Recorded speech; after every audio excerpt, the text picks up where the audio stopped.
In both Tobey Maguire's much-beloved 2001 film Spider-Man and Andrew Garfield's, less regarded film The Amazing Spider-Man, in both cases the death of Uncle Ben serves as this pivotal moment for Peter Parker. You see, in both cases, the sudden and dramatic loss of this loving parental figure forces our young protagonist to face the responsibility that comes with his powers, and to become a better man through that lesson. It's a powerful moment. But when it came time to redo Spider-Man for the third time, this time within the Marvel Cinematic Universe, the new directors, the Russo brothers, decided that audiences had had enough of seeing a poor old man get shot in the street. So Peter needed a new father figure. And so, they called in none other than the godfather of their universe himself, Tony Stark. And while this was exciting and fan wish fulfillment to the max, for many reasons it just didn't work. In a fantastically done and immensely crowd-pleasing moment in Captain America Civil War, we learn that Tony is headed to Queens to recruit our favorite wall crawler.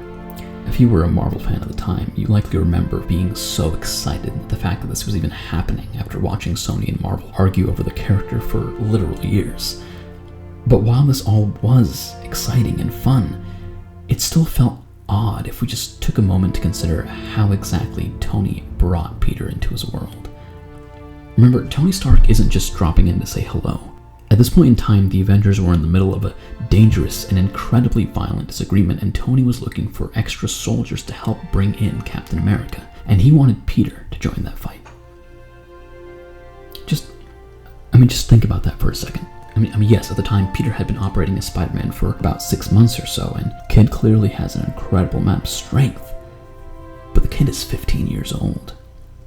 Now, Tony lies to Peter's aunt in order to barge his way into his home, disregards his protests about having homework and not being able to skip class, refuses to explain the very complicated nature of his argument with Steve Rogers, and then throws Peter into a literal war zone against some of the most powerful beings in the entire universe. Yes, in the end, Peter was fine, but that could easily have not been the case. Though none of the Avengers were aiming to kill each other, the battle did get tense enough to permanently paralyze Rhodey from the waist down. There is no denying that the fight was dangerous, so Tony's decision to bring a minor, a kid, into the midst of it was not just irresponsible, it was reckless. And it really only gets worse from there. In Spider-Man Homecoming, which is the MCU's first solo Spider-Man outing, we pick up just after the events of Civil War. Tony drops off Peter back at home, tells him to keep up the good work, and promises that he'll be in touch. Then, after assuring this child that he'd found a caring mentor that would keep an eye on him and help guide him along his heroic journey, Tony ignores the boy for months. Yeah, he does show up again eventually, but not to help Peter, but to yell at him for making such horrible mistakes in his absence. And to be fair, yes, Peter had made a big mistake and almost got an entire ferry full of people killed, but in his defense, he was left without guidance. Tony brought him into the life of avenging, but then threw him back on the street, refusing to give him the caring attention that he promised.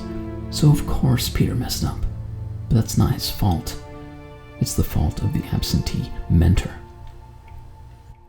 And then, by the film's end, in an emotional whiplash of a character arc, Tony does warm up to the young vigilante, but then he forces him into yet another impossible position.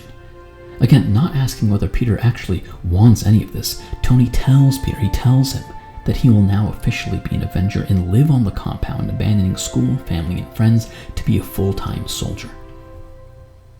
Now, Peter, in a great moment of maturity, is able to turn down this offer. But again, the offer itself was irresponsible. And finally, once we get to Spider-Man Far From Home, we learn of what is likely the most egregious example of Tony's poor judgment. By the start of the film, Tony Stark has, of course, died. However, as we learn from Nick Fury, or who we think is Nick Fury, Tony has posthumously dubbed Peter his successor as Iron Man.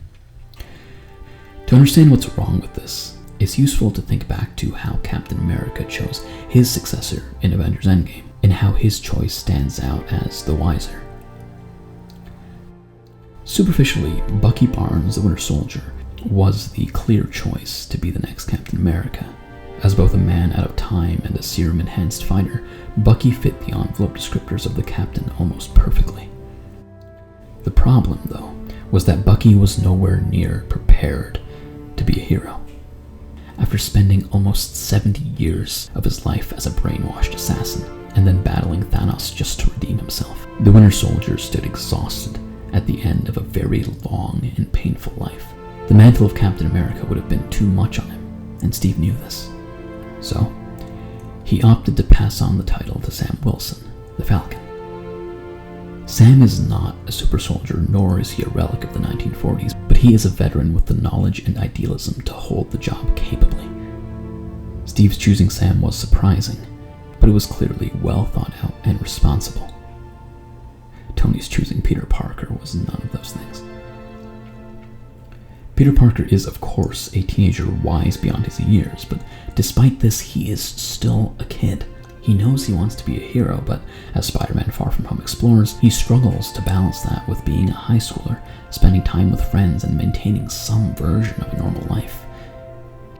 Despite what he might say, his actions show us he does not want to be the next Iron Man, a hero with an unapologetic public face. He wants to be a hero on his own terms. But again and again, Tony Stark chooses to impose his own decisions on the boy without asking him what he wants first. And without ever considering the possible ramifications, Tony hands a 16-year-old unrestricted access to a personal army of drones with enough firepower to destroy a small city. There is no reality where this is a responsible decision. And when the choice backfires, as audiences see in Spider-Man Far From Home, it's difficult to not place at least some of the blame on Tony Stark. None of this is to argue that Stark is a weakly written character or a poor entry in the Marvel franchise, quite the opposite. Tony Stark has been a fascinatingly nuanced protagonist that has largely driven so much of what makes the MCU great.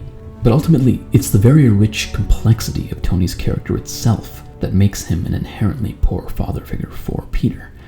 Remember, Tony didn't have the most capable of fathers himself, and his entire arc across these movies has been about him struggling inch by inch to crawl out of a hole of narcissism, selfishness, and a deep-seated and even paradoxical dissatisfaction with the life that he's lived thus far.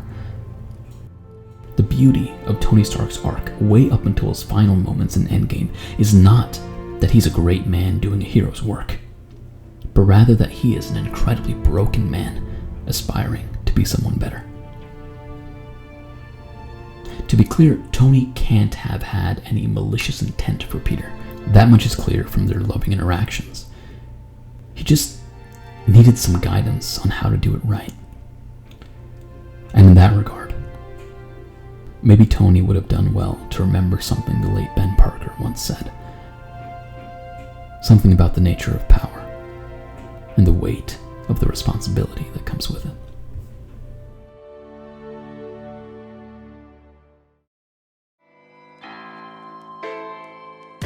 So we should also remember that Peter Parker isn't the only person that Tony Stark played father figure to. There's of course Harley from Iron Man 3, and then there's also his actual daughter, we meet in Avengers Endgame, Morgan. I just think he did a particularly bad job with Peter, but that doesn't mean he's not capable of being a good mentor / father figure in general. I'm also really interested in seeing what becomes of Harley and Morgan. Will they take up the Iron Man mantle? I kind of hope not, because that job doesn't look like it has a great retirement package. Anyway, thank you for watching. I hope you enjoyed it. Please share, go ahead and like, go ahead and subscribe. Let me know your thoughts in the comments, and let me know what else you want to see from this channel going forward. Thanks so much. See you next time.